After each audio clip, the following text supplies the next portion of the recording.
Hello दोस्तों, नमस्कार दोस्तों। हमारे YouTube चैनल पर आप सभी का स्वागत है। अगर अभी तक आपने हमारा चैनल सब्सक्राइब नहीं किया है तो प्लीज़ इसे सब्सक्राइब कर लीजिए, क्योंकि यहाँ पर आपको सभी विषयों का प्रैक्टिस सेट मिल जाएगा जो परीक्षा की दृष्टि से अति महत्वपूर्ण है। तो वीडियो फुल वॉच करना है जिससे कि आपको फ़ायदा मिले, क्योंकि हमने यहाँ पर चुन चुन के क्वेश्चन डाले हैं जो परीक्षा में हमेशा पूछे गए हैं। तो चलिए देर ना करते हुए क्वेश्चन स्टार्ट करते हैं। पहला जो क्वेश्चन है वह है, डूरंड कप का संबंध किस खेल से है? तो डूरंड कप का संबंध जो है वह फुटबॉल खेल से है। किससे है? फुटबॉल खेल से है। भारत का सबसे बड़ा बांध कौन सा है? तो भारत का सबसे बड़ा बांध जो है वह हीराकुंड बांध है। कौन सा बांध है? हीराकुंड बांध जो है भारत का सबसे बड़ा बांध है। यह भी आपको याद रख लेना है। नेक्स्ट क्वेश्चन है, संविधान की 8वीं अनुसूची में कितनी भारतीय भाषाओं को मान्यता दी गई है? तो संविधान की 8वीं अनुसूची में भारत की जो है 22 भारतीय भाषाओं को मान्यता दी। कितनी भाषाओं को? 22 भाषाओं को मान्यता दी है। ठीक है। नेक्स्ट क्वेश्चन है, चीन की मुद्रा कौन सी है? तो चीन की मुद्रा जो है वह युआन है। क्या है? युआन है। जैसे भारत की मुद्रा रुपया है, वैसे ही चीन की मुद्रा जो है युआन है। ऐसे आपको याद रख लेना है। रेड क्रॉस के संस्थापक कौन है? रेड क्रॉस है जो कि इस टाइप का एक क्रॉस बना होता है रेड कलर का। या फर्स्ट एड, यानी कहीं पर कुछ अगर होता है एक्सीडेंट वगैरह, तो यह जो है रेड क्रॉस के लोग पहले जा कर के करते हैं। तो इसके जो है संस्थापक हेनरी डुनांट थे। कौन थे? Henry Dunant. यानी अगर आपसे क्वेश्चन करता है कि रेड क्रॉस के संस्थापक कौन थे, तो रेड क्रॉस के संस्थापक हेनरी डुनांट है। नेक्स्ट क्वेश्चन है, हीमोग्लोबिन की कमी से होने वाला रोग कौन सा है? तो हीमोग्लोबिन की कमी से होने वाला रोग एनीमिया है। कौन सा रोग है? एनीमिया रोग है। ठीक है। भारत कोकिला कौन कहलाती है? तो भारत कोकिला जो है वह सरोजनी नायडू कहलाती हैं। कौन कहलाती हैं? सरोजनी नायडू जो है भारत कोकिला के नाम से जानी गई हैं। इनको जो है भारत कोकिला कहा गया है। दिल्ली में कुतुब मीनार किसने बनवानी शुरू की थी? तो दिल्ली में कुतुब मीनार जो है वह कुतुबुद्दीन ऐबक ने बनवानी शुरू की थी, लेकिन वह बनवा नहीं पाया था, अधूरा रह गया था। उसके बाद में इनके बाद में जो आए वह जो है कुतुब मीनार बनवाए। ठीक है। बनारस हिंदू विश्वविद्यालय के संस्थापक कौन थे? तो बनारस हिंदू विश्वविद्यालय के संस्थापक मदन मोहन मालवीय जी थे। कौन थे? मदन मोहन मालवीय। अर्थशास्त्र के लेखक कौन है? तो अर्थशास्त्र के लेखक चाणक्य हैं, जिन्हें कौटिल्य के नाम से भी जाना जाता है। तो क्वेश्चन अगर करे अर्थशास्त्र के लेखक कौन है, तो अगर ऑप्शन में चाणक्य, कौटिल्य कोई भी दिया हो तो आप उस पर टिक कर सकते हैं। ठीक है। नेक्स्ट जो क्वेश्चन है वह है, विवेकानंद स्मारक कहाँ स्थित है? तो विवेकानंद स्मारक जो है वह कन्याकुमारी में स्थित है। कहाँ पर? कन्याकुमारी में स्थित है। दक्षेस का मुख्यालय कहाँ स्थित है? तो दक्षेस का मुख्यालय जो है काठमांडू नेपाल में स्थित है। कहाँ पर? काठमांडू नेपाल में दक्षेस का मुख्यालय स्थित है। नेक्स्ट जो क्वेश्चन है 13 नंबर का है वह है, दक्षेस के कितने देश सदस्य हैं? यानी दक्षेस का मुख्यालय की बात करें तो काठमांडू जो कि नेपाल में पड़ता है, इसमें कितने देश हैं? जैसे दक्षेस तो डच देश यानी 10 देश हैं। तो कौन कौन से 10 देश हैं?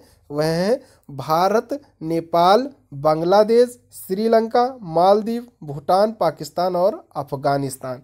यह जो है दक्षेस के सदस्य देश हैं। ठीक है। भारत की तटरेखा की लंबाई कितनी है? तो भारत की तटरेखा की लंबाई जो है वह 7516 किलोमीटर है। कितनी है? 7516 किलोमीटर भारत की तटरेखा की लंबाई है। चौड़ाई की बात यहाँ पर नहीं कर रहा है, ओनली फॉर जो है लंबाई की बात कर रहा है कि यह लंबाई 7516 किलोमीटर है। ठीक है। नेक्स्ट क्वेश्चन है, विश्व में अभ्रक, ठीक है, जिको माइका के नाम से जानते हैं, का सर्वाधिक उत्पादन किस देश में होता है? तो अभ्रक यानी माइका का सर्वाधिक उत्पादन जो है भारत में होता है। कहाँ पर होता है? भारत में होता है। नेक्स्ट क्वेश्चन है, ग्रांड ट्रक रोड किसने बनवाई थी? तो ग्रांड ट्रक रोड जो है वह शेर शाह सूरी ने बनवाई थी। किसने बनवाई थी? शेर शाह सूरी ने ग्रांड ट्रक रोड बनवाई थी। ठीक। नेक्स्ट क्वेश्चन है, विटामिन बी की कमी से कौन सा रोग होता है? तो विटामिन बी की कमी से बेरी रोग होता है। कौन सा रोग होता है? बेरी रोग होता है। यानी विटामिन बी से बेरी बी, विटामिन बी और विटामिन बी से बेरी यानी बी अगर आए तो आपको विटामिन बी की कमी से कौन सा रोग? बेरी रोग होता है। विटामिन सी की कमी से कौन सा रोग होता है? तो विटामिन सी से स्कर्वी रोग होता है। कौन सा रोग होता है? स्कर्वी रोग होता है। दूध में कौन सा विटामिन नहीं होता है? तो दूध में विटामिन सी नहीं होता है। कौन सा विटामिन नहीं होता है? विटामिन सी जो है वह दूध में नहीं पाया जाता है। विटामिन डी की कमी से कौन सा रोग होता है? तो विटामिन डी की कमी से रिकेटस रोग होता है। कौन सा रोग होता है? रिकेटस रोग होता है। अच्छा, आप लोग बताइए कि विटामिन डी हमें कहाँ से प्राप्त होती है? तो विटामिन डी हमें धूप से प्राप्त होती है। किससे? धूप से, यानी सूर्य की किरणों से हमें विटामिन डी की प्राप्ति होती है। किस विटामिन की कमी से खून का थक्का नहीं जमता है? ठीक है, तो विटामिन के की कमी से खून का थक्का नहीं जमता है। ठीक। नेक्स्ट क्वेश्चन है, विटामिन ई की कमी से कौन सा रोग होता है? तो विटामिन ई की कमी से बांझपन होता है। बांझपन में जो है किसी औरत को न लड़का या बच्चा नहीं होता है, तो उसे हम बांझपन के नाम से जानते हैं। विटामिन सी का रासायनिक नाम क्या है? तो विटामिन सी का रासायनिक नाम एस्कॉर्बिक अम्ल है। ठीक है। वसा में घुलनशील विटामिन कौन से हैं? तो वसा में घुलनशील विटामिन जो है वह ए और ई है। कौन से हैं? ए और ई जो है वह वसा में घुलनशील विटामिन है। ठीक है। नेक्स्ट क्वेश्चन की बात करें तो नेक्स्ट क्वेश्चन है, साधारण नमक का रासायनिक नाम क्या है? तो साधारण नमक का रासायनिक नाम NaC1 है। ठीक है। हंसाने वाली गैस का रासायनिक नाम क्या है? तो हंसाने वाली गैस का रासायनिक नाम नाइट्रस ऑक्साइड है। ठीक है, यहाँ आपको याद रखना है कि हंसाने वाली गैस का रासायनिक नाम क्या है? तो नाइट्रस ऑक्साइड, जिसका सूत्र N2O है। क्या है? N2O, nitrous oxide. धावन सोडा का रासायनिक नाम क्या है? तो सोडियम कार्बोनेट है। क्या है? Sodium carbonate. पीतल किन दो धातुओं का मिश्रण है? तो पीतल जो है वह तांबा और जस्ता दो धातुओं का मिश्रण है। कौन कौन सी धातुओं का? तांबा और जस्ता दो धातुओं का मिश्रण जो है पीतल है। यानी इन दो धातुओं के मिश्रण से पीतल का निर्माण होता है। कैल्सीफेरॉल किस विटामिन का रासायनिक नाम है? तो कैल्सीफेरॉल जो है वह विटामिन डी का रासायनिक नाम है। कौन सा विटामिन? विटामिन डी का रासायनिक नाम है कैल्सीफेरॉल। ठीक। नेत्र दान में नेत्र के किस भाग का दान किया जाता है? तो नेत्र दान में नेत्र के कॉर्निया भाग का दान किया जाता है। किस भाग का? कॉर्निया भाग का दान किया जाता है। किस विटामिन में कोबाल्ट होता है? तो विटामिन B12 में कोबाल्ट होता है। ठीक है। कोशिका का पावर हाउस किसे कहा जाता है? तो कोशिका का पावर हाउस माइटोकॉन्ड्रिया को कहा जाता है। किसे कहा जाता है? माइटोकॉन्ड्रिया को कोशिका का पावर हाउस कहा जाता है। ठीक है। नेक्स्ट जो क्वेश्चन है वह है, लाल रक्त कणिकाओं का निर्माण हमारे शरीर के किस भाग में होता है? तो लाल रक्त कणिकाओं का निर्माण हमारे शरीर के अस्थि मज्जा भाग में होता है। किस भाग में? अस्थि मज्जा भाग में होता है, जिन्हें हम बोन मैरो के नाम से जानते हैं। ठीक है। क्या कहते हैं अस्थि मज्जा को? Bone marrow. राष्ट्रीय विज्ञान दिवस कब मनाया जाता है? तो राष्ट्रीय विज्ञान दिवस 28 फरवरी को मनाया जाता है। कब मनाया जाता है? 28 फरवरी को राष्ट्रीय विज्ञान दिवस के रूप में मनाया जाता है। ब्लड प्रेशर मापने के लिए किस यंत्र का प्रयोग किया जाता है? तो ब्लड प्रेशर मापने के लिए स्फिग्नोमीटर का प्रयोग किया जाता है। ठीक है, किसका प्रयोग किया जाता है?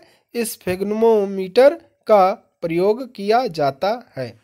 नेक्स्ट क्वेश्चन है कंप्यूटर से संबंधित, कंप्यूटर की परमानेंट मेमोरी क्या कहलाती है? तो कंप्यूटर की परमानेंट मेमोरी जो है वह रोम कहलाती है, जिसका full form read only memory है। क्या है? Read only memory. ठीक है। किस अधिवेशन में कांग्रेस उदारवादी और उग्रवादी नामक दो दलों में विभाजित हो गई थी?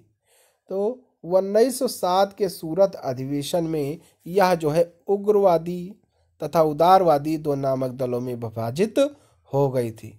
ठीक है।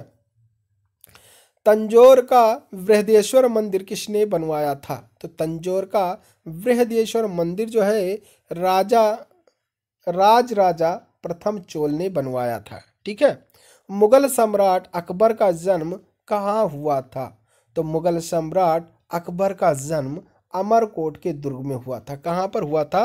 अमरकोट के दुर्ग में हुआ था। किसका जन्म? मुगल सम्राट अकबर का जन्म। ठीक है। नेक्स्ट क्वेश्चन है 40 नंबर का क्वेश्चन है, वर्ष 2014 का फुटबॉल विश्व कप किस देश में आयोजित हुआ था? तो ब्राजील में आयोजित हुआ था। वर्ष 2018 का फुटबॉल विश्व कप किस देश में आयोजित हुआ था? तो रूस में आयोजित हुआ था। वर्ष 2014 के कॉमनवेल्थ गेम कहाँ होंगे, यानी कहाँ हुए थे? तो यह ग्लासगो स्कॉटलैंड में हुए थे। वर्ष 2015 का क्रिकेट विश्व कप कहाँ आयोजित हुआ? तो यह जो है न्यूजीलैंड और ऑस्ट्रेलिया में हुआ था। संसद के दोनों सदनों की संयुक्त बैठक की अध्यक्षता कौन करता है? तो संसद के दोनों सदनों की संयुक्त बैठक की अध्यक्षता लोकसभा का अध्यक्ष करता है। कौन करता है? लोकसभा का अध्यक्ष जो है संसद के दोनों सदनों की संयुक्त बैठक करता है। यह भी आपको याद रख लेना है। नेक्स्ट क्वेश्चन है, भारत के प्रथम लोकसभा अध्यक्ष कौन थे? तो भारत के प्रथम लोकसभा अध्यक्ष गणेश वासुदेव मावलंकर थे। कौन थे? गणेश वासुदेव मावलंकर, जिनका शॉर्ट फॉर्म जीवी मावलंकर के नाम से जानते हैं। भारतीय संविधान के किस अनुच्छेद के अंतर्गत जम्मू कश्मीर को विशेष दर्जा प्राप्त था? तो अनुच्छेद 370 के तहत इनको विशेष दर्जा प्राप्त था। ठीक है। कोई विधेयक धन विधेयक है या नहीं, इसका निर्णय कौन करता है? तो कोई विधेयक धन विधेयक है या नहीं, इसका निर्णय जो है लोकसभा का अध्यक्ष करता है। कौन करता है? लोकसभा का अध्यक्ष इसका निर्णय करता है। विश्व का सबसे बड़ा महाद्वीप कौन सा है? तो विश्व का सबसे बड़ा महाद्वीप एशिया महाद्वीप है। कौन सा महाद्वीप है? एशिया महाद्वीप जो है वह विश्व का सबसे बड़ा महाद्वीप है। ठीक है। नेक्स्ट जो क्वेश्चन है वह है, हैदराबाद किस नदी पर बसा हुआ है? तो हैदराबाद जो है वह मूसी नदी पर बसा हुआ है। किस नदी पर? मूसी नदी पर हैदराबाद बसा हुआ है। अगर हम लखनऊ की बात करें तो लखनऊ जो है किस नदी पर बसा हुआ है? उत्तर करिए आप लोग फटाफट। तो लखनऊ जो है वह गोमती नदी के किनारे बसा हुआ है। ठीक है। उज्जैन की बात करें तो उज्जैन जो है वह क्षिप्रा नदी के किनारे बसा हुआ है। यह सब आपको याद रख लेना है। नेक्स्ट क्वेश्चन है, विश्व में चांदी का सबसे बड़ा उत्पादक देश कौन सा है? तो विश्व में चांदी का सबसे बड़ा उत्पादक देश मैक्सिको है। कौन सा देश है? मैक्सिको देश जो है चांदी का सबसे बड़ा उत्पादक देश है। ठीक है। नेक्स्ट क्वेश्चन है, क्षेत्रफल के अनुसार विश्व का सबसे छोटा देश कौन सा है? ठीक है। अगर विश्व की बात कर रहा है तो क्षेत्रफल के अनुसार विश्व का सबसे छोटा देश वेटिकन सिटी है। कौन सा देश है? वेटिकन सिटी है। लेकिन अगर भारत की बात करें तो भारत में सबसे छोटा राज्य कौन सा है? तो सबसे छोटा राज्य जो है क्षेत्रफल की दृष्टि से गोवा है। कौन सा राज्य है? गोवा राज्य है। ठीक है। स्वेज नहर किन दो सागरों को जोड़ते हैं? बहुत बार क्वेश्चन पूछा गया है कि स्वेज नहर किन दो सागरों को जोड़ती है? तो स्वेज नहर जो है वह भूमध्य सागर और लाल सागर को जोड़ती है। किसको? भूमध्य सागर और लाल सागर को जोड़ती है। पनामा नहर किन दो महासागरों को जोड़ती है? तो पनामा नहर जो है वह प्रशांत महासागर और उत्तरी अटलांटिक महासागर को जोड़ती है। किसको? प्रशांत महासागर और उत्तरी अटलांटिक महासागर को जोड़ती है। भारत के संघीय क्षेत्र दादरा और नगर हवेली की राजधानी कौन सी है? तो भारत के संघीय क्षेत्र दादरा और नगर हवेली की राजधानी जो है वह सिलवासा है। कौन सी है? सिलवासा। क्षेत्रफल की दृष्टि से भारत का सबसे बड़ा राज्य कौन सा है? तो क्षेत्रफल की दृष्टि से भारत का सबसे बड़ा राज्य जो है वह राजस्थान है। कौन सा राज्य है? राजस्थान है। ठीक है। नेक्स्ट क्वेश्चन आइए देखते हैं। नेक्स्ट जो क्वेश्चन है वह है पृथ्वी दिवस कब मनाया जाता है? तो पृथ्वी दिवस 22 अप्रैल को मनाया जाता है। कब मनाया जाता है? 22 अप्रैल को मनाया जाता है। ठीक है। फूलों की घाटी किस राज्य में है? तो फूलों की घाटी उत्तराखंड राज्य में है। 58 नंबर का क्वेश्चन है वर्ष 2011 में नवनिर्मित राष्ट्र दक्षिणी सूडान की राजधानी कौन सी थी? तो जुबा थी। योजना आयोग का अध्यक्ष जो है कौन होता है? तो योजना आयोग के अध्यक्ष जो है वह प्रधानमंत्री होते थे, जो कि अब समाप्त हो गया है। योजना आयोग समाप्त कर दिया गया है। आइए देखते हैं लास्ट क्वेश्चन। आईने अकबरी का लेखक कौन है? तो आईने अकबरी के लेखक अबुल फजल है। कौन है? आईने अकबरी के लेखक जो है अबुल फजल है। ठीक है। तो आज के लिए बस इतना ही। अगला प्रैक्टिस सेट देखने के लिए आप हमारे चैनल को सब्सक्राइब कर बेल आइकन प्रेस कर दें, जिससे कि हमारे वीडियो डालते ही आपको नोटिफिकेशन मिल सके। तो चलिए, थैंक यू। जय हिंद, जय भारत।